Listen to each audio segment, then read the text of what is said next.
Hey guys, welcome back to another episode of Ask Zach. Today we have the privilege of having Todd Koschuk here with us. He is handling all the finances here at PBC, as well as he is the CFO of the Masters University. So he is well equipped to talk about finances. And my question for him and for you guys this morning is, as a youth student, one of the joys is maybe in your later years of high school, you have the privilege of working a job. You're starting to get some money coming on in. You're seeing the dollars. I like it. The dollars lining up.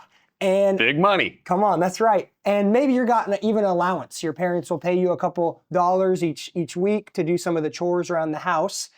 And then you come into main service and you hear the encouragement that the church should be giving money to help support and to worship the Lord. And my question is, as a youth student, somebody who's just starting to acquire some dollars to their name, is it important for them to tithe? How should they think of giving to the church? Sure, What does that look like? Yeah, it's a great question. I think the Bible is pretty clear on how we handle our finances is really important to God.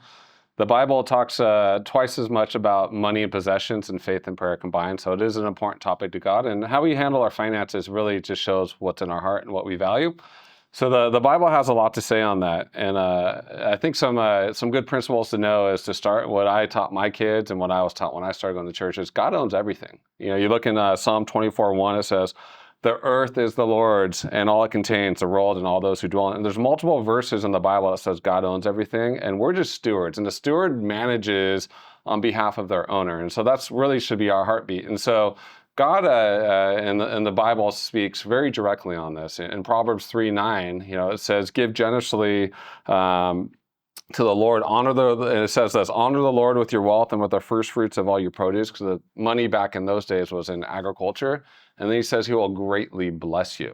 Okay, it didn't say, hey, when you're in high school, you don't have to give when you get a job. It says anytime you get money, you have to give a portion. God would like you to give a portion back to him. It's not because he needs your money, but he wants to see your trust and obedience and faith in him.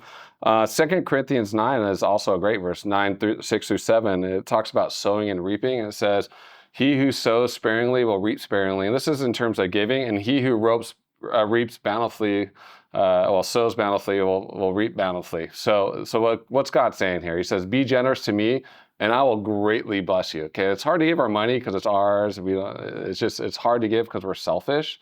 And then, how often should we give? And the Bible talks about that too. 1 Corinthians 16:2 talks about giving consistently. And then Paul says this to the Corinthians. He says, "On the first day of the week," that was Sunday in Jewish calendar, "each of you to put something aside and store it away as he may prosper to give to the Lord." So your giving should be done consistently. Now, it's not commanded every week, but every time you get a paycheck or money, you should be setting part of that aside for the Lord.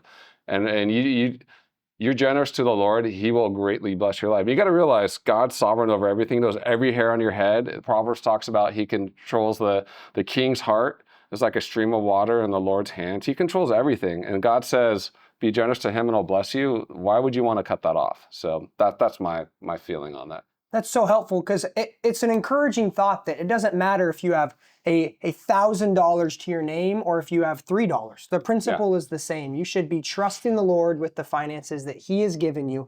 And what that looks like is offering those finances up to the church and to the Lord so that he can bless you and bless the church with it. Thanks so much, Todd. Yeah, thank you.